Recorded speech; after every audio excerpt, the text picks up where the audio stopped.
Très bien, merci beaucoup pour l'invitation à intervenir dans ce panel. Je pense qu'il est important de revenir sur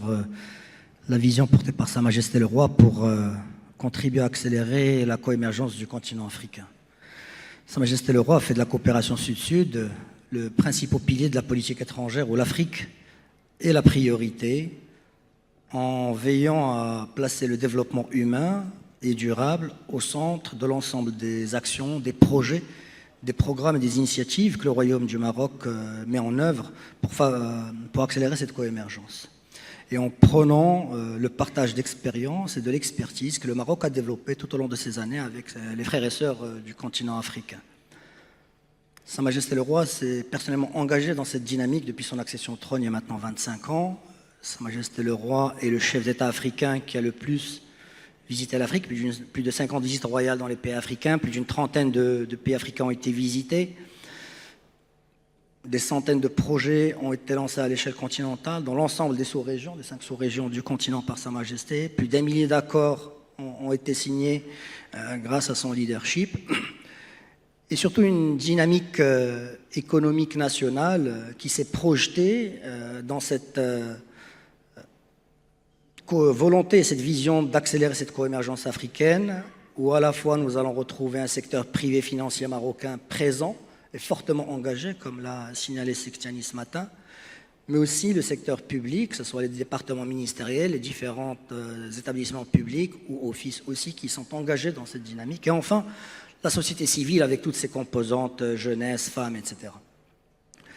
L'initiative royale africaine s'intègre toujours dans cette vision. À juste titre, l'Afrique atlantique, comme on l'a cité, c'est à peu près 46% de la population du continent, c'est 55% du PIB et c'est à peu près 57% du commerce africain. Oui, c'est des potentialités, c'est des opportunités, mais l'Afrique atlantique est aussi des défis, à la fois démographiques, avec une jeunesse pour laquelle il faut créer des emplois en permanence, mais aussi des défis dans les infrastructures, la connectivité, le défi climatique aussi à intégrer. Et enfin, bien sûr, le défi sécuritaire, que ce soit à travers la montée des extrémismes, le développement du terrorisme ou la montée des mouvements séparatistes à l'échelle continentale. Sa Majesté le Roi a voulu que la vision de l'Afrique atlantique puisse permettre au continent, et notamment à cette façade Atlantique-Afrique, qu'elle devienne un haut lieu de communion, de prospérité partagée, d'accélération de l'intégration régionale économique, et enfin de rayonnement à la fois à l'échelle du continent et à l'échelle internationale. Et pour la mettre en œuvre, 3 grands volets ont été énoncés dans le discours royal. D'abord, le premier, l'importance de mettre en place des solutions efficientes et pragmatiques, telles que Sa Majesté a toujours pensé les projets à la fois initiés au Maroc, mais aussi mis en commun avec les pays frères africains. Et dans cette optique, il est important de capitaliser sur la plateforme institutionnelle que le Maroc a créée il y a quelques années, qui permet au gouvernement des 23 pays africains de se retrouver autour de la table dans le cadre d'un certain nombre de groupes de travail, que ce soit sur l'économie bleue, le développement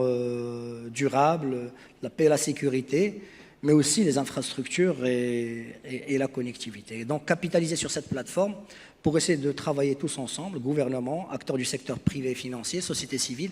pour apporter des solutions efficientes et pragmatiques. La deuxième dimension va être autour des projets structurants qui sont lancés, qui devraient être accélérés à l'échelle du continent, et notamment cette façade atlantique, que ce soit le développement de la dimension maritime, à travers la pêche, mais aussi de toute la composante industrielle autour de la pêche maritime, la composante infrastructure et connectivité, qu'elle soit routière, ferroviaire, aérienne, la composante autour du tourisme, et faire de ce tourisme atlantique un tourisme balnéaire de classe mondiale, et donc toute une série de projets de cette ampleur-là. Bien sûr, la composante intégration industrielle avec les zones logistiques, les corridors commerciaux aussi à développer. Et enfin, le dernier volet, ça serait capitaliser sur les projets transformationnels de dimension continentale tels que le gazoduc atlantique Maroc-Nigeria, qui est capable de contribuer à transformer aussi, à accélérer à la fois cette intégration économique régionale, mais surtout permettre d'avoir un développement humain durable dans ces pays, améliorer l'accès à leur sécurité alimentaire, favoriser le développement industriel et la colocalisation industrielle au service du continent africain dans tous les pays de cette façade atlantique. Enfin, la dernière dimension, bien sûr, c'est stabiliser les populations, limiter et donc toute la composante paix et sécurité autour de ça. Donc voilà brièvement les trois dimensions à travers lesquelles l'initiative Royal Atlantique pourrait se matérialiser en partenariat et notamment en co-construction avec l'ensemble de ces pays. Oui, j'apprécie beaucoup le fait que vous insistiez sur la notion de partenariat, de co-construction avec les pays frères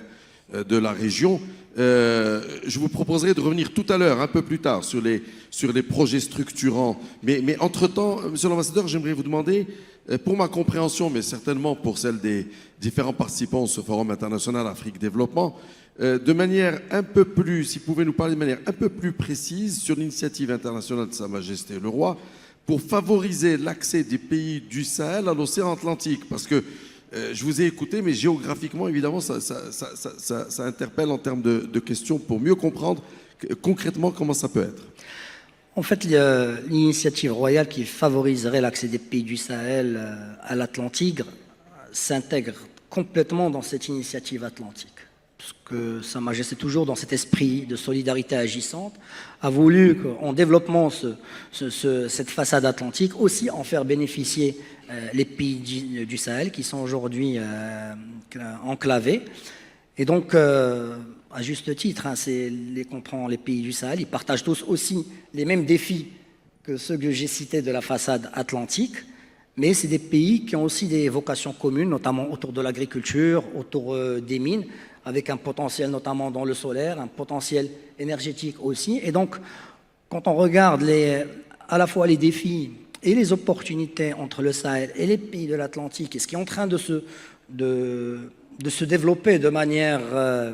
à la fois innovante, mais audacieuse. C'est ça la force de la vision de Sa Majesté, c'est qu'elle repose à la fois sur l'audace, le volontarisme, mais aussi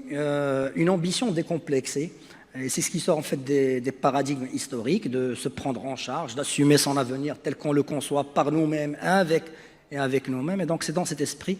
que l'initiative Sahel viendrait aussi faire bénéficier ces pays d'un certain nombre de projets, que ce soit dans la dimension infrastructure et connectivité, donc en renforçant le corridor commercial, industriel, énergétique entre les pays du Sahel à la façade atlantique, à travers les différents ports, que ce soit le port de Dakhla Atlantique ou le port de Dakar, Lomé, Abidjan, Conakry, etc. Donc tous les ports de la façade atlantique serviront en mieux avec ce développement accéléré des pays du Sahel en favorisant cette connectivité à l'Atlantique. Deuxième dimension aussi peut être autour de la dimension énergétique et l'interconnexion électrique entre pays, puisque, comme on l'a dit, ces pays ont un avantage compétitif autour de leur exposition solaire et donc des capacités de production électrique à exploiter dans ce sens-là. Bien sûr, l'expertise que le Royaume du Maroc a développée à travers les différents établissements publics dans le cadre de la vision de Sa Majesté, que ce soit Mazen, l'ONE ou autres, toute l'expertise est mise à disposition des pays du Sahel. Sa Majesté le roi Mohamed VI était très clair dans son discours, puisqu'il a dit que le Royaume du Maroc met à disposition des pays du Sahel l'ensemble de ses infrastructures, qu'elles soient ferroviaires, routières, portuaires et de communication. Et donc c'est dans cet élan toujours de solidarité, dans cette vision ambitieuse et audacieuse, que l'accès à l'Atlantique pour les pays du Sahel devrait être accéléré à travers cette initiative-là. Tout d'abord, il y a tous les projets que Sa Majesté a impulsés dans les provinces du Sud, avec notamment le nouveau port de Dakhla Atlantique, sa zone économique intégrée de plus de 1000 hectares, tous les projets de dessalement, d'énergie solaire éolienne dans les provinces du Sud, le projet de gazoduc Atlantique Maroc-Nigeria, comme j'en ai parlé déjà tout à l'heure, avec tous les atouts les points forts qu'il va apporter aux économies de ces pays, que ce soit en termes de création d'emplois, stabilisation des populations, amélioration de la compétitivité, accès à l'énergie, favoriser, encourager